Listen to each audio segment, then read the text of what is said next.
last week we started off with who the Buddha was, and we went through his life in a very small way. And then what did he have to say? And he said 4 things that he is known to have said, we think. And the first thing he said is that life is ultimately unsatisfactory. And when you're at a certain age, absolutely. And even if you're not at a certain age, even if you're living in South Central as compared to Palos Verdes, life might be unsatisfactory. But even if you live in Palos Verdes, life is unsatisfactory. And if you're Republican or Democrat, life is unsatisfactory. And it just goes on and on and on. And why is life unsatisfactory? Because we have desire. We want to cling and hold on to all the good stuff. And we want to get rid and push away of all the bad stuff. But unfortunately, we're born with original ignorance, not original sin, and we never figure out how to do it. We can't hold on to stuff because stuff is always changing. That is our dilemma. Everything changes all the time. And just when you put all the pieces together and have it just the way you want it, it changes again. And now you have to repackage it and put it together again. But everything, all those pieces have changed as well now. So you have to find the new pieces and put them all together and have that perfect moment that falls apart in the next moment. So life is like that. That's how life works. And that's why it takes us a long time to come to acceptance with the way life is and the way our life is. And that acceptance leads to a personal peace. It may not lead to happiness, though. And if you're looking for happiness, you might be disappointed. But if you're looking for peace and you're practicing Buddhism, that is the ultimate goal. And the ultimate goal in Buddhism is peace, and we call that peace nirvana, which is the profound acceptance of the way things are, and that allows us to let go of our suffering, to get rid of our suffering. So, desire, change, those are the 2 things that cause the unsatisfactoriness in our life. We have an answer, we have nirvana, and we have a path leading to ultimate peace, nirvana, and it's called the Eightfold Path. Right view, right intention, right speech, right action, right livelihood, right effort, right mindfulness, and right concentration. And it's all on Google. You don't have to write anything down. They got it for you. Okay. So last week I talked about right view, understanding the 4 Noble Truths at a relative and ultimate level, and understanding how karma works in our life. Because that is our savior, if you will. I'm hesitant in using that word. But karma, if we understand how speech, action, and thought works, we have much more control over our life than we did before. Because if we want to change our life, we need to speak in a skillful way, we need to think in a skillful way, and we need to act in a skillful way. Okay, so that's right view. Now, right intention. There are a couple ways to understand intention in the Eightfold Path, but 2 of them I really like. One is the intention of simplicity, also known as the intention of renunciation. But people don't like that word, renunciation, because it means they have to give something up if they're practicing renunciation. But that's not necessarily the case. You don't necessarily have to give stuff up. You simply have to understand that things will be taken away. There you go. Huh? Yeah. Like walking. Yeah. Yeah? Jeez. Who would have thought that? So you're not renouncing walking. You're dealing with the fact that it's been taken away. Never in a million years did I ever think I'd end up in a wheelchair. There you go. I know. Life is full of surprises. And most of them aren't good. But but it's true. It's true. So So we want the intention of simplicity. And our lives are so complicated. It's just everything. And it's all going online now, you know. Now you have to have 3 passwords instead of 2. And you have to give your number so they can message you and say, is it really you who wants to go into, you know? Oh, man. And so it just goes on and on and on. And now I just registered my car. Okay, I've got a basic, simple car, you know, nothing special. It's ordinary. And I thought, you know, I shouldn't drive a fancy car. I shouldn't have a Lexus. Because it doesn't look right for the monk to drive a Lexus, you know? So I've got a Chevy. People don't even realize they still make Chevys. But, you know, I found a Chevy. It's used. It was on sale before the pandemic. It was on sale before the pandemic. So I saved at least 30%. You know? And it's fine. It's a small subcompact 4-door. It's fine. It works great. So, got to register it every year, you know. They want money because you have a car. Do it online, they said. Do it online. Save paper, they said. Okay, so I went online and filled out all the online forms. And in the mail, I got the envelope with the registration. And then it said, go online and fill it out again and pay your thing. Well, I'm thinking, I did this so I could save paper and ultimately save trees. And now I'm getting the envelope and I got to go online. And there you go. So it doesn't get simpler. It only gets more complicated.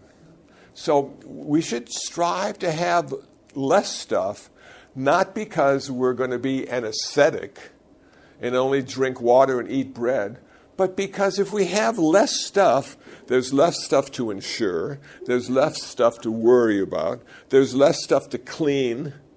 There's less stuff means a lot of more time for you, you know? And as we age and get into our senior wisdom years, we need more time to think about stuff. You know, every day I feed the cats, and I feed the cats in the backyard, and I feed them in the front yard. Because when they get the food in the front yard, they think it's different food that they got in the backyard, and then they finish it up, you know? And so context is very important for cats, I've come to understand. But one of our houses at the center has a porch, and it has a rocking chair. And so I'll put the cat food down in the front yard, and I'll go on the porch and sit in the rocking chair and just rock back and forth. And I'll watch the cars drive by, and I'll watch the people walking their dogs walk by, and just the busy activity of the world. That it's such a wonderful moment that shines much brighter than watching TV because it's real life. And in the old days, before we had computers and TVs and stereos, a lot of people would go on the porch and just sit and look at stuff. Or maybe even talk to each other. Come on, talk to each other? What's wrong with them? You know? So I do that every day, and that kind of simplicity I really enjoy. Though I'm on the internet every day, too. It takes me 2 hours to post on Facebook. I have some really good posts, though, I have to say. My opinion. And people seem to like them. I get more and more followers every day, and I'm doing something right. Because the posts aren't about me, the posts are about big things and funny things. And sometimes, I posted one yesterday of an elevated shot of our backyard. I took it from the second floor window of the backyard at the Zendo. And the quote was, if you want a different perspective, climb a tree, poo.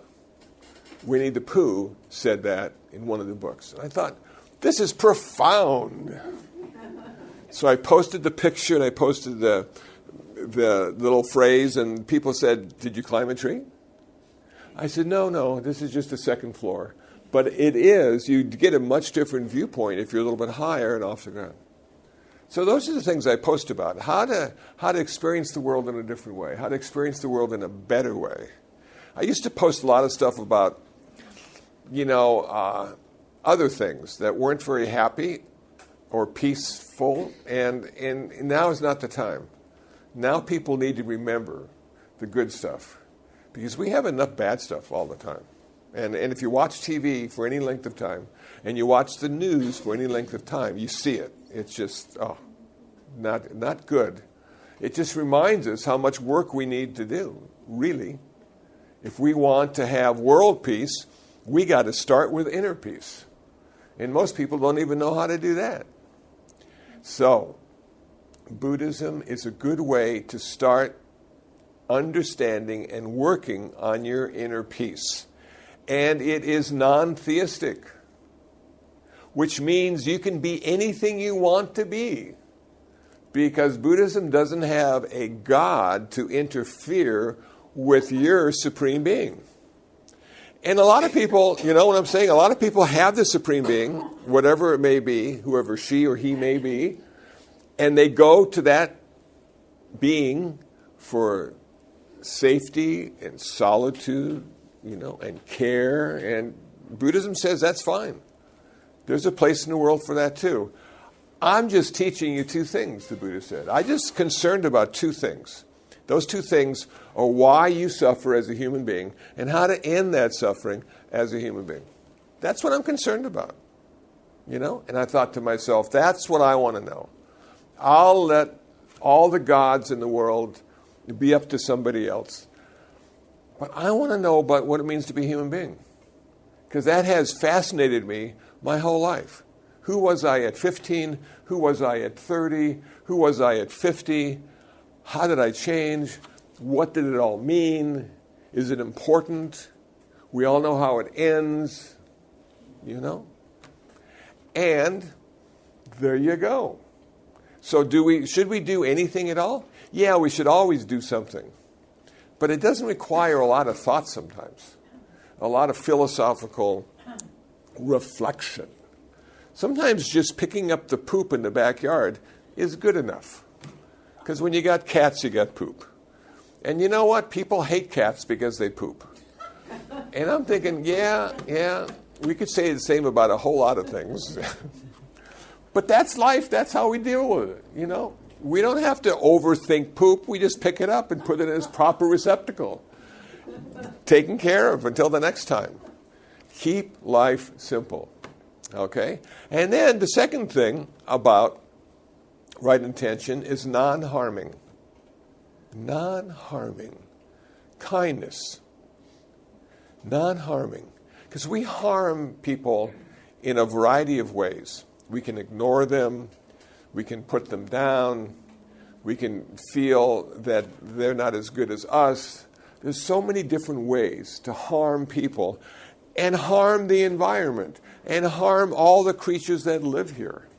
And what I have found for the most part is as I get older, I'm really more focused on making the life of the little creatures that are non-human just a little easier, because they struggle every day.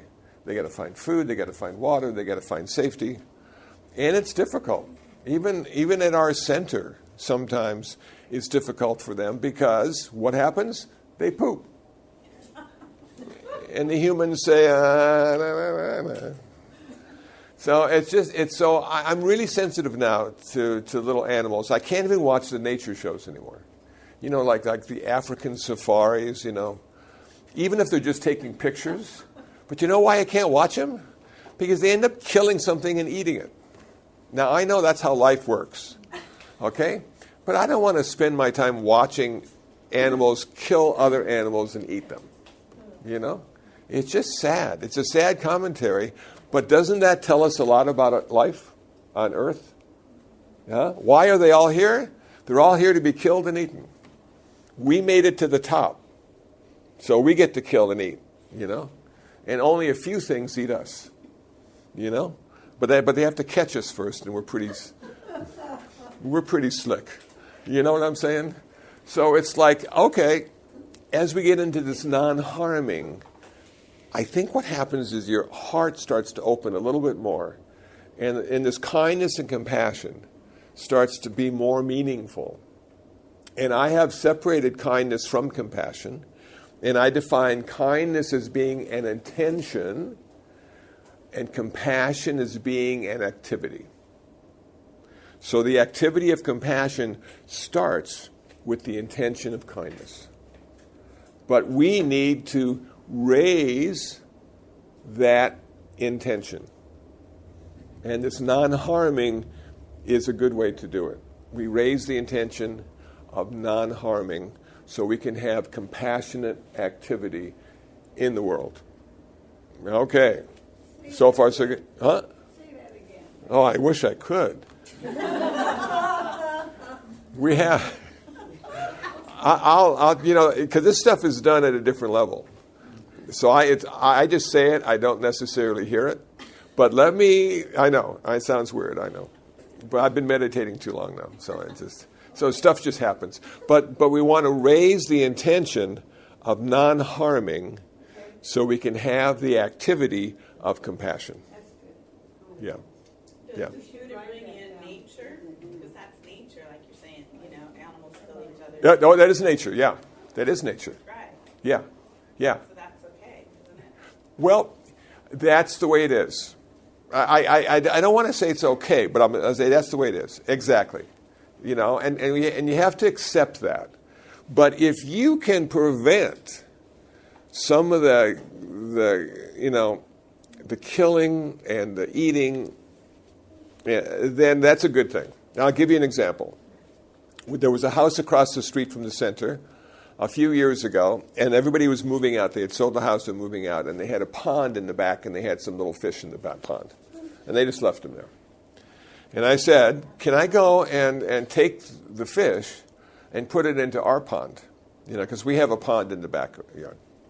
And they said, yeah, if you want to, but they're just little fish. I said, yeah, I want to. So I went over and I got all the little fish that I could find, and I transported them over to our pond. And now they're not so little anymore. But that's what I'm talking about, that the humans have the ability, more so than any other animal on Earth, to make a difference, because most animals are at a survival level. And so our job is to just get that survival level taken care of. You got food, you got water, you got transportation, you got a house, you got some clothing, you got all the survival stuff is pretty much taken care of. Now you can spend a little more time on the other stuff, like the compassionate stuff, like the making a difference in the world stuff, like trying to be a better person every day stuff. And that's what I think humans, that's where they shine the most, that this animal creature we call us has evolved because of ego. Because of ego, and that ego allows us to separate ourselves from everything else. So we can see the carnage. We can feel the pain of all the creatures on earth, which can drive us crazy as well, because that's the nature. That's their nature. It'll never change. We can only save and help and reduce the suffering in our own small little personal way until we get a friend, and then we got two, until we get a community, and then we might have thousands, until we get a state, and then we might have millions, until we get a country. We might have more than millions, hundreds of millions. And if all those people are working to reduce suffering and make the world a much more pleasant place to live, it will be worth it to have been born as a human being and go through the suffering and confusion and loss that we all go through every day and in our whole life. Does that make sense? Okay, I know it's... The ego is definitely the thing. The ego is definitely the thing. Now, quickly, and then I have to keep going with the Eightfold Path. But the ego, someone much wiser than I am once said, the ego is a terrible master, but a wonderful servant. So can we change our master into a servant? And that's where Buddhist meditation comes. It's the cultivation of mind. It's allowing ego not to go away, but to be used in a different way. not to be ridiculed or criticized, but to find the things that having an ego make possible in the world to reduce suffering. And ultimately, as Ram Dass, one of my favorite teachers, always used to say, our job in the beginning is to be somebody. We go to school, we have peer groups, we have careers, we have families. But after we become somebody, our job is to become nobody. Become successful, whatever that means. What's that? To become successful. Well, yeah, that has a whole lot of meanings, doesn't it? You know? Sometimes just getting up in the morning is successful, you know. So you're right. So you become somebody, you become successful, you become what this and become that. And then our job is to become nobody. Yeah. To let all that go. And you know why it's good to be nobody? Because nobody dies well. Oh. Oh. Where's my drum solo? But Ram Dass, he was a cool guy. The sad part about Ram Dass for me, I saw him twice live, and he even signed a book I had. And yeah, he did. He did a couple years ago. It's more recent than past. And he had a stroke, and it really, put a kink in his teaching and his life. And they wouldn't let him go. They wouldn't let him go. He continued to teach and give talks and stuff. And they'd wheel him out in the wheelchair, and he'd do the whole thing. And I'm thinking to myself, why not let the guy just, work on himself now? He's already helped us for 20 years, given us so many insights and ideas about how to be better people. Why not just let him be alone or support him, but not be public? He doesn't need to be public anymore, Maybe it was his choice. Pardon? Maybe it was his choice. Maybe. But the feeling I always had, it was more their choice than his choice, because he had websites and he had merchandise and he had all sorts of stuff. And I don't think he cared about that. Ego gets in his way. Yeah. Well, he had an interesting ego. And one of the best things I've heard about Ram Dass is that Ram Dass always talked about how stuff went wrong in his life, and how he was the victim, or he didn't understand the situation enough, and then he shared with us the information necessary to not have that happen again. And so he was always about him and what he had done wrong, not what he was doing right, and how he corrected it, and how those teachings could help everybody listening. And somebody said about him, he always had more stories. He never had less stories. He always did stuff wrong. And even more perfect. He never was wanting to know what to talk about. He always had the next story because of the next situation he found himself in. Good guy. I like Ram Dass. Hated to see him go, but we all go. And he left behind a legacy that allows future people, future young people or medium people or old people, to pick up on some of his wisdom and what he had done in his own life and what he helped others do. Good guy. So anyway, we're going to get back to the Eightfold Path, and we have right view, we have right intention, then we have right speech. And the Buddha said there are a couple kinds of speech we want to avoid. We want to avoid harsh speech, malicious speech, false speech, and gossip and idle chatter. Those 4 things we want to avoid. So if you're really into watching TMZ, the TV show, no right speech there. Gossip and idle chatter. And they made a living doing it. So it's an interesting thing to go into conversation and have those 4 reference points, and you want to avoid those in any conversation that you have. So you may have fewer conversations, you may have no conversations, and you may find that silence is your best friend. Because if you listen to everybody's idle conversation, it usually isn't profound or life-changing. It's like where to get the best gas prices. Or they have a sale on broccoli at Vaughn's. We don't want to miss that. And those are all good things to know, you know. But then they always add, but don't get checker number 3 because she's really not friendly. And you go, oh, God. I just wanted the broccoli. That's okay. So right speech is very important. Now, the next path factor is right action. And right action is not to kill, not to steal, and no sexual misconduct. Okay. So that's pretty easy, not to kill, but it's not because, there are mosquitoes and ants and scorpions and all sorts of creatures in the world that we don't want in our living areas, and we can't figure out how to catch and release, so we just kill them, and we have cans of poison that we like to spray around. And then those darn weeds just ruin our lawn, so let's get some weed killer and kill the weeds, because the weed is just an unloved flower, and we don't want any weeds in our yard, because we want the perfect yard, which is all just a concept and has nothing to do with earth and yards and forests. It's just, it's like I'm going to cut down the ugly tree because it ruins the forest. And you go, how can a tree be ugly?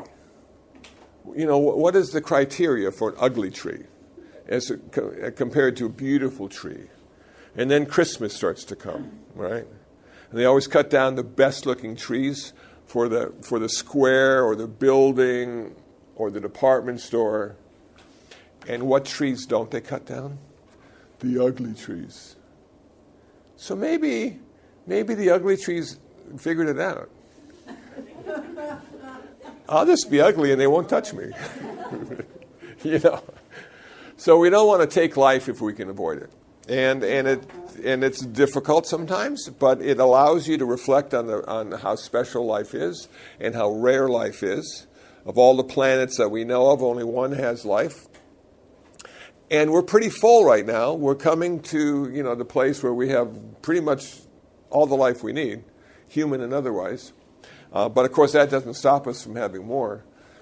But how rare it is to be born. I never thought about this until I read the Zen thing. What was your original face before you were born? And I thought, what an odd thing to ask. But those Zen people are like that.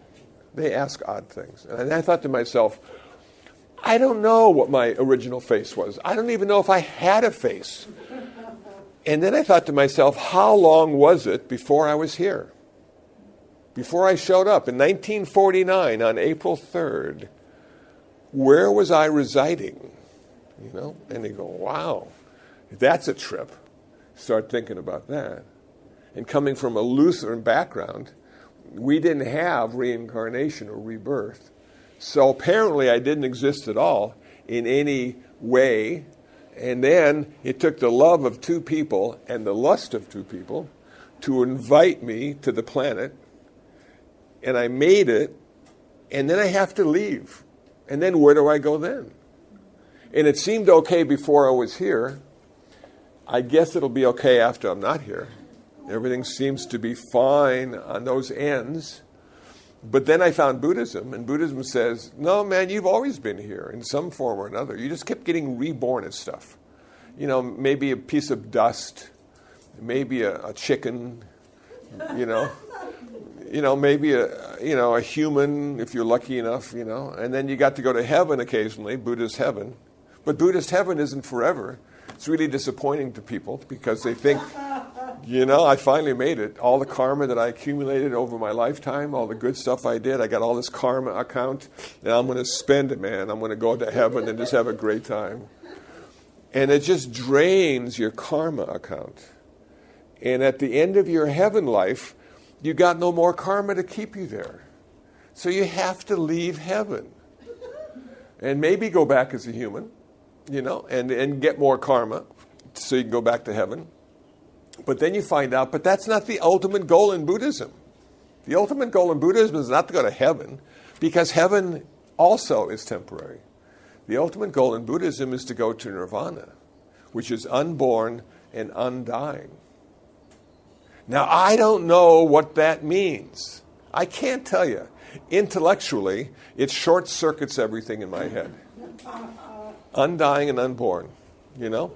But it seems to me to indicate that there's a place I can go and exist without being born. Wow! Because everything I know of on this planet was born. Even the mountains had a first start, had a first cause. Even the mountains. But they had to die and turn back into sand eventually too.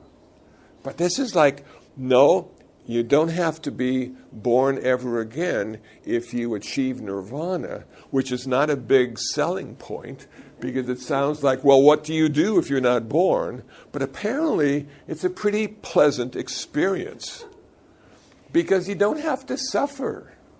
You don't have to do anything except exist in a rarefied state.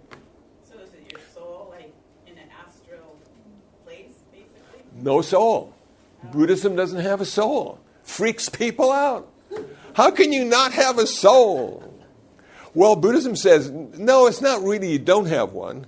We just can't find it. You know? And if you want to have a soul, it's perfectly okay. We don't say, you know, you shouldn't have a soul. But we just say, as a Buddhist, a soul is inconsequential. It doesn't really do anything, and we're not even sure if it exists anywhere. And so they, you know, back in the 1920s, they did x-rays to find out if people had souls. Where did the x-rays say about people having souls? Well, they looked everywhere, and they couldn't find anything except give those poor guys and gals radiation poisoning as they went looking for the soul. And then they said, well, I know how we can find out about a soul, is we'll weigh somebody before they die, and we'll weigh somebody after they die, and the difference in weight will be the soul.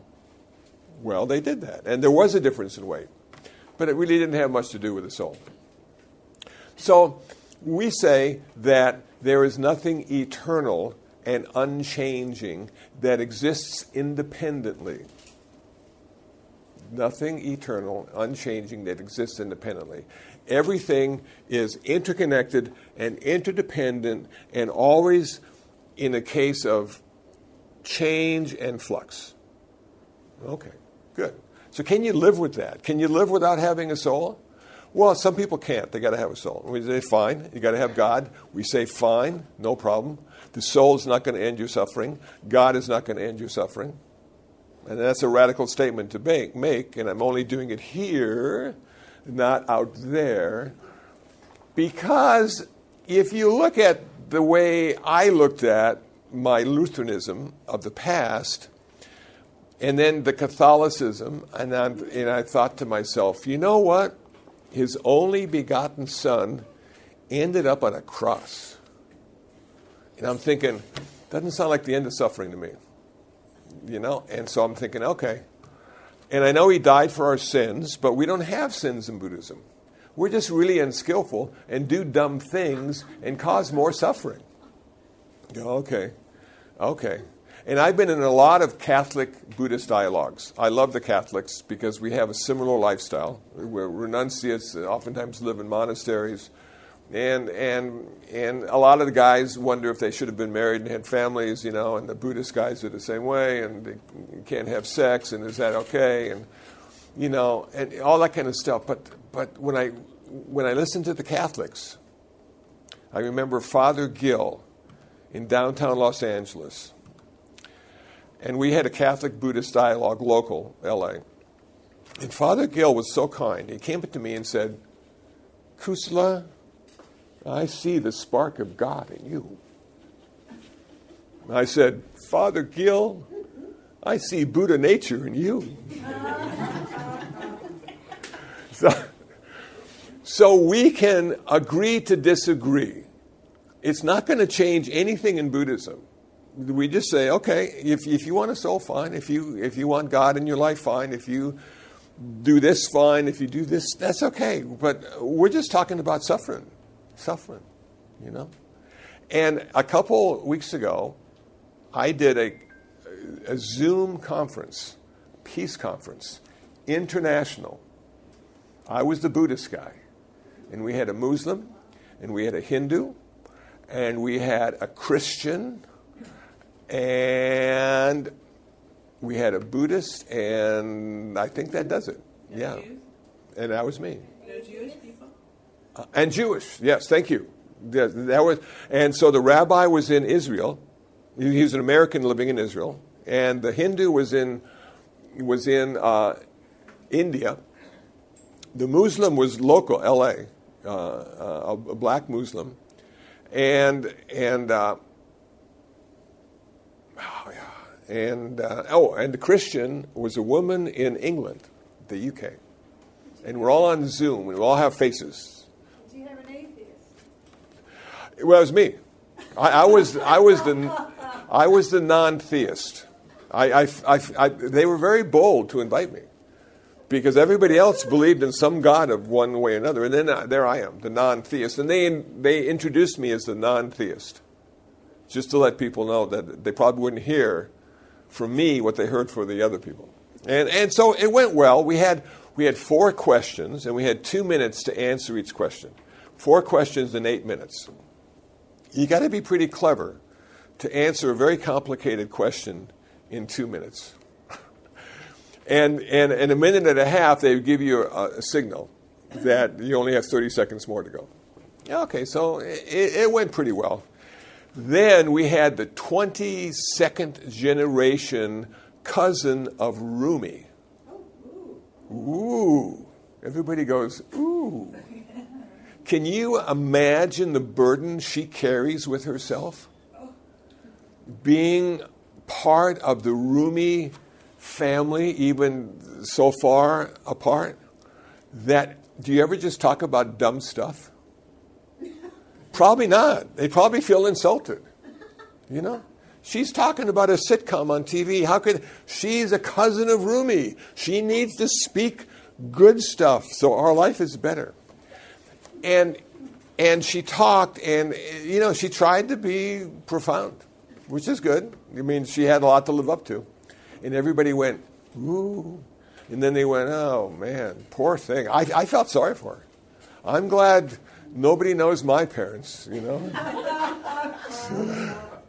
I can just be me and it's okay, you know. So, but we were talking about peace, and I was the guy that brought up inner peace, which was quite a concept. Because what I came to understand about peace is it's interwoven with political perspectives for a lot of people. And that if you want to have peace, you got to go out and fight for it. And it might even require you to go to war and kill a lot of people, but you realize the end result will be peace. I'm thinking to myself, what the hell? You know, but I couldn't say anything because we only had 2 minutes, and so I just listened, and I'm going, okay. So I was really happy that Thich Nhat Hanh and the Dalai Lama and a lot of other cool people said, world peace begins with inner peace. And I thought, how profound was that? So all we have to do is find our inner peace. Cool. So we don't want to take life, back to the Eightfold Path, we don't want to take life, we don't want to take what is not given, we don't want to steal stuff because people think they own stuff, but they don't. They just think they do. You know, and then people, not to have sexual misconduct, you know. So, you know, and that's really difficult because the laws have helped us define what sexual misconduct is. And so we have to go by those laws, but does that cover all the sexual misconduct? You know? Or is that just social sexual misconduct?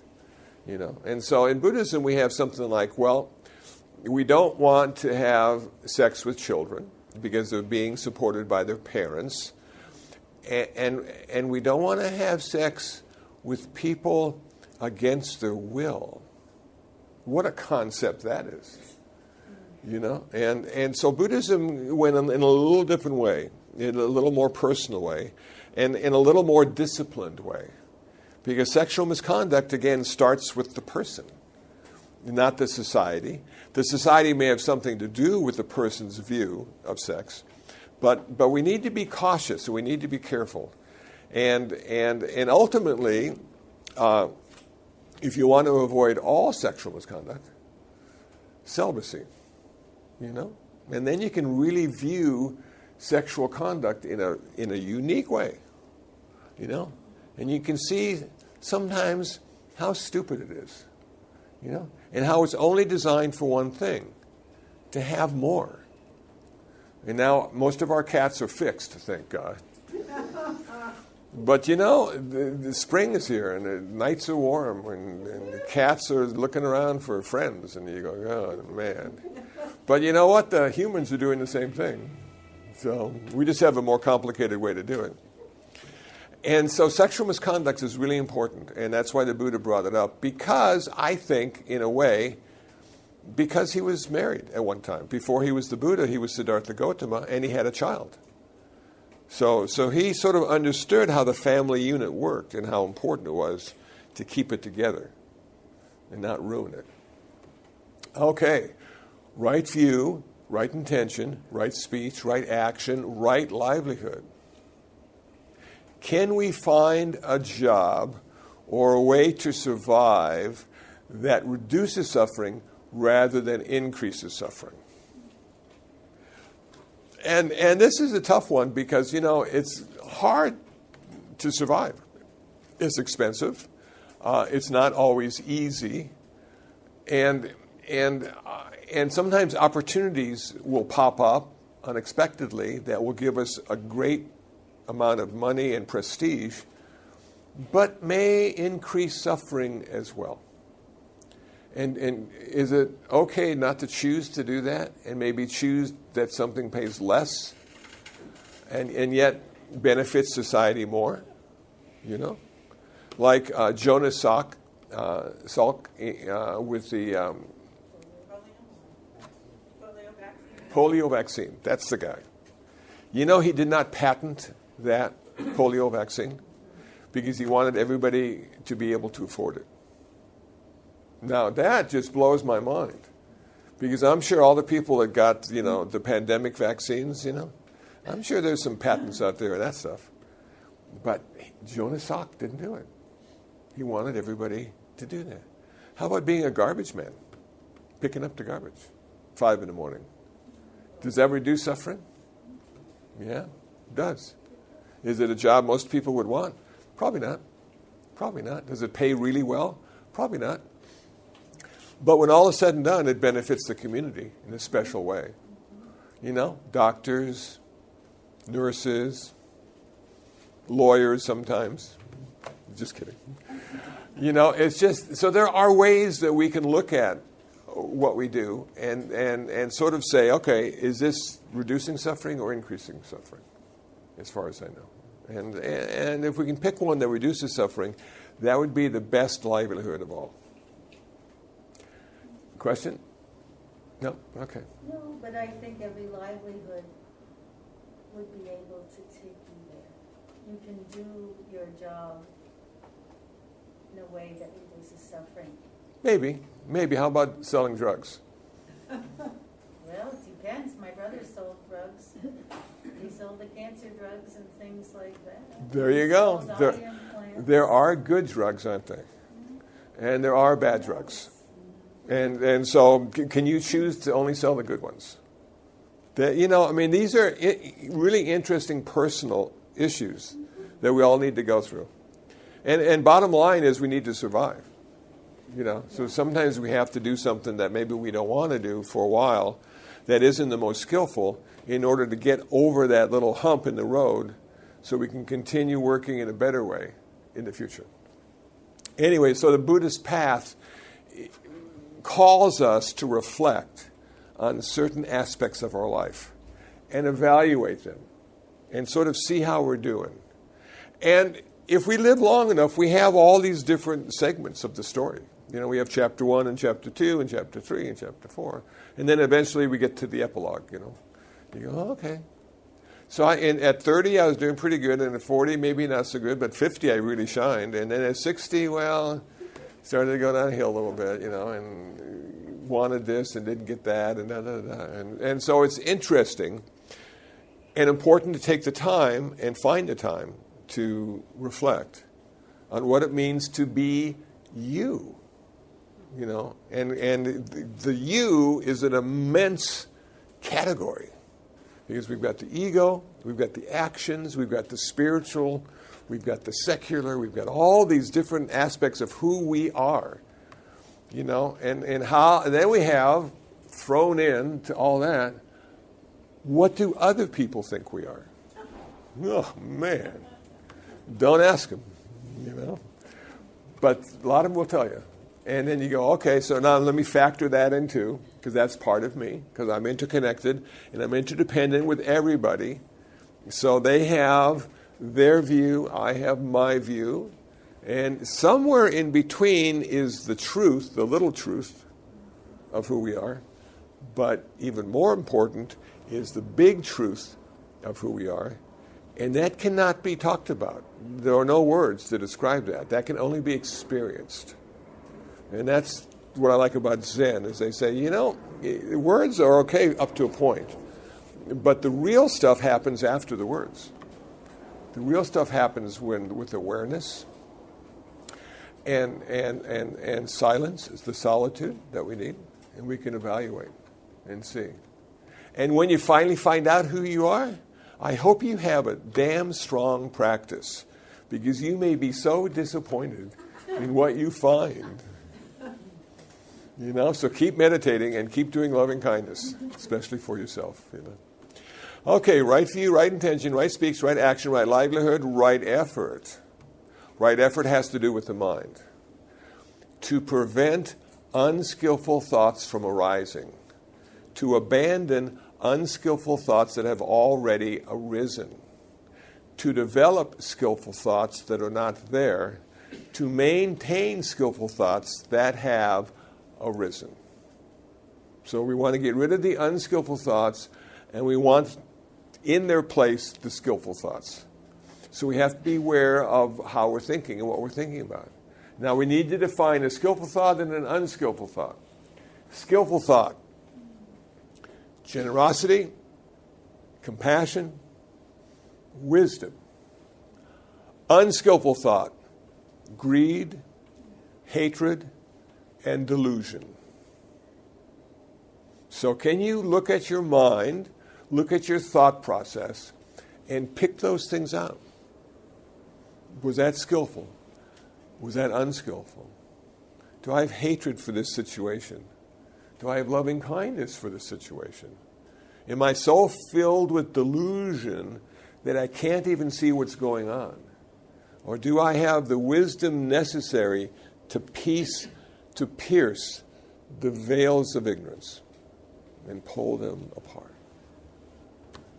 Yeah. Okay, now, in one day, we go through all of them. You know, love the cat, hate the poop. Oh, man, what? Okay, now I got to be more kind. Okay, yeah, okay. Car's clean, but it might be dirty tomorrow. Oh, man, yeah, okay. So it's an interesting exercise to see what kind of thoughts you have and what category they fall in a very general way. We don't have to be really specific. We can just say greed, okay. Hatred, okay. Loving kindness, yeah, okay. And when we find the good thoughts, we want to hold on to them. We want them to stay as long as they can. And when we find the bad thoughts, we don't want to act on them at all. And that's when you turn the master into a servant. That's when you wait for the thought created by the ego or the situation to fall away, to die. Because all thoughts come and go. None of them stay on forever. Similar thoughts will be started and created if you put energy into them. And other thoughts will die immediately if you just sit with them and don't give them the energy they need to exist. And so that's what this meditation practice we're doing is all about. It's cultivating the mind. Two kinds of meditation: concentration and mindfulness.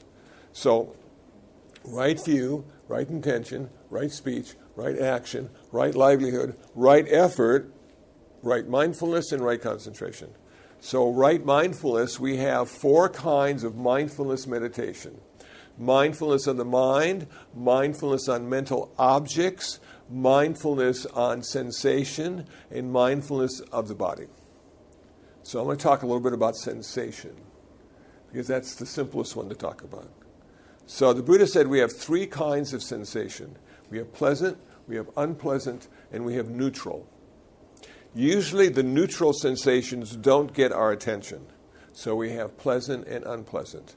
And the idea could be to sit in meditation posture and bring your attention to the top of your head and scan through your whole body to the tip of your toes. And then back up again and go down. And what you're looking for is a sensation, and you want to label it pleasant or unpleasant. Okay, so you've been sitting for 20 minutes, your awareness goes to your knee, and you think you'll never walk again. Okay, so unpleasant sensation. You just keep that in mind. You found an unpleasant sensation, and now you continue, and you might find more unpleasant sensations until you meditate long enough where the pleasant ones start to arise too, because there are plenty of pleasant sensations as well. Now, after finding all these sensations, you go into a deep state of reflection on the 3 aspects of Buddhist wisdom. They are impermanence, suffering, and not self. Those are the 3 aspects of Buddhist wisdom. Impermanent, suffering, and not self. Now you look at that first group of sensations that you found, and you say to yourself, are all these impermanent? And you have to come to the conclusion that yes, they are. That they seem to get really intense for a while, and then they sort of fall away, and then they seem to almost disappear, and then they would come back, and then they go away, and you go, yeah, everything, all the sensations are impermanent. None of them stay the same very long at all. And then you would look at the world around you, and you would say to yourself, is everything in the world impermanent? Is there anything that's unchanging? And you go, no, pretty much everything changes all the time. You know, even the mountains change, given enough years. And personalities change, and thoughts change all the time. So yeah, and cars, cars come and go. And yep, I think that first aspect of Buddhist wisdom is right. That everything inside and outside is in a constant state of flux and change. Okay, now we look at all the sensations, that group of sensations, and we say, were all those sensations ultimately unsatisfactory? Were they all filled with suffering? And you go, well, most of them were. Most of them were unsatisfactory, and I was feeling suffering because I'm not used to sitting on the floor cross-legged for an hour and a half. And but now and then there was a pleasant sensation. And that was fun, and I tried to hold on to that as long as I could, but that too went away. And you went back to your rumination, your reflection, and you would say to yourself, does every sensation end up being unsatisfactory? And the answer is yes, because every sensation is impermanent and changes. So all the pleasant ones become unsatisfactory because of change. And then you look at your life and your experience in the world, and you say, are all these sensations in the world ultimately unsatisfactory? And you factor in impermanence, and you go, yeah, they do. Even the good ones. I find that good restaurant, and I just really like the food and the service, and then 2 years later after the pandemic, it's not open any longer. And I go, oh, man, So yeah, you come to that place in your practice where you say, ultimately, everything's unsatisfactory, so don't get attached. Don't get attached. Okay. Same can be said for impermanence as well. Don't get attached. Third, did any of these sensations have an original essence? Independent. We would say ego or self or personality. But you would look at them, the group of sensations, you say, none of them existed independently. They were all caused by other things. And all those other things in combination created the idea of entity and one. that I had the one knee that was really hurting. But it wasn't one knee, it was a variety of sensations that came together that created the one. Now, one is really a difficult concept to work with because we like to think of one as being the best one. And if you remember the Matrix with Neo, he was the one. Up until the Jewish tradition, there wasn't one God. There was a hierarchy of gods. There were many gods that came together. But now we have the one God, the best God. And we have the one personality that we would love to meet and hang out with because they are the one. Okay, the one. It really drives you crazy sometimes because if you go to an interreligious gathering, what comes up automatically? We're all one. No, we're not. We're all different, connected. We're all connected. We're not one. If you say we're all one, we lose our individuality. I want to be an individual in community. I want to be separate and connected because that's how I can get the best work done. And then when I realize that I'm connected, I can help everybody, or I can suggest something, or they can look at me, and maybe it'll affect them, but I can never affect the one. I can only affect parts of the one. The Dalai Lama said, if you want peace, change the conditions. Peace is made of conditions. There's no one peace.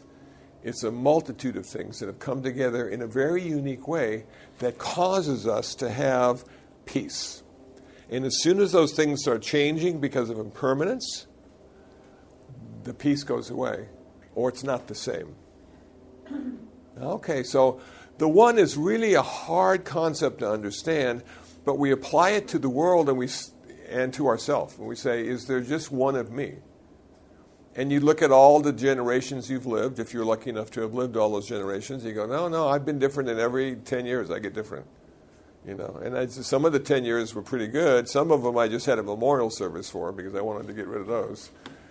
But yeah, okay, I wasn't the same. There's nothing that seems to transmigrate from one decade to the next. There's no unchanging quality. There's nothing that seems to be the same. I have always been different in mind and body in every decade. And I have memories of how I used to be, but those are fragmented. Those are things that I've edited. And I've sometimes chosen the worst parts and sometimes I've chosen the best parts. But I look at that as parts of life that I have lived and either considered to be a good life or a bad life because I'm editing them as how I remember them. Okay. And does anyone die? No one dies. No one dies. Okay.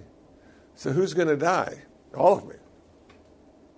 Except in Buddhism, the one thing that doesn't die, the one thing that continues lifetime to lifetime, not the soul. Karmic energy migrates lifetime to lifetime. And depending on this lifetime and all the others that you've lived that you can't remember if you're a Buddhist, that karmic energy allows you to start your next lifetime. And even more important than that, the last thought of this lifetime is the first thought of the next lifetime. So it requires us to have a good last thought. Don't watch TV. Don't hate anybody. Don't feel like a victim. Don't have a bad last thought, which is so hard to do because we don't think we're the thinking. You see, we think, well, it's just thinking, and da. But to understand that it's just thinking and not you takes a lot of meditation or spiritual practice. And once you've realized that you have some control over the thinking, what's that part of the right effort? To abandon unskillful thoughts and to resurrect or maintain skillful thoughts of generosity, compassion, and wisdom. Those are the last thoughts you want to have. One of those categories. And that will carry you over with your karma to the next lifetime. And you'll have a good rebirth and something to be happy with until the suffering starts again. So, mindfulness, very good. Point of interest is the Buddha rediscovered mindfulness. It had been lost to the world. The Buddha before him practiced mindfulness and achieved nirvana. This Buddha, Siddhartha Gautama, rediscovered mindfulness and achieved nirvana. But there's another kind of meditation too, and that's called Summative Meditation or Tranquility Meditation. I'm going to have to speak fast. In Tranquility Meditation, we have 4 levels of Tranquility Meditation. And they are, the first level has applied thought, sustained thought, happiness, bliss, and equanimity. Those are the 5 characteristics of the first level of tranquility. The second level has 3 characteristics. We get rid of applied thought and sustained thought. Now we have happiness, bliss, and equanimity. The third level of tranquility has 2 aspects, happiness and equanimity. And the fourth level, the most rarefied level, has 1 aspect, and that's equanimity, perfect balance of mind. Peace. Peace. Wow, cool, huh? Now, if you're paying attention to what I just said, you realize that Buddhist meditation is a path of renunciation. We don't gain anything. We get rid of the stuff that prevents us from achieving nirvana. I love that because, our whole secular life is one of accumulation. The more stuff you have, the better your life, And people go on retreats and they go all over the world and they visit ashrams and they're like collecting spiritual memories and stuff, Don't have to go anyplace. Not about that. It's about getting rid of all the stuff. Okay, so you go into deep states of tranquility, and what happens is these aspects, applied thought, sustained thought, happiness, bliss, equanimity, start to fall away. And ultimately, you end up with just one, which is perfect balance of mind. But that's only while you're meditating. That doesn't follow you into the world. So once the gong rings and everybody gets up, the mind goes back to how it used to be, though a bit more transparent, and though a bit more peaceful for a while, but all the stuff comes back. So that's why the Buddha didn't stick with tranquility meditation and went into mindfulness meditation to make it a permanent state and not a temporary state. See how that sort of works? Okay, we got that. So now we have right view, right intention, right speech, right action, right livelihood, right effort, right mindfulness, and right concentration. And that is the Eightfold Path, according to Buddhism. And you've just heard it all in less than 5 hours. And hopefully some of it made sense. Hopefully it's going to trigger you in some way to maybe accept Buddhist practice at some level, not to be a Buddhist, but just to have a little more peaceful and happier life by following some of the Eightfold Path and letting it work for you.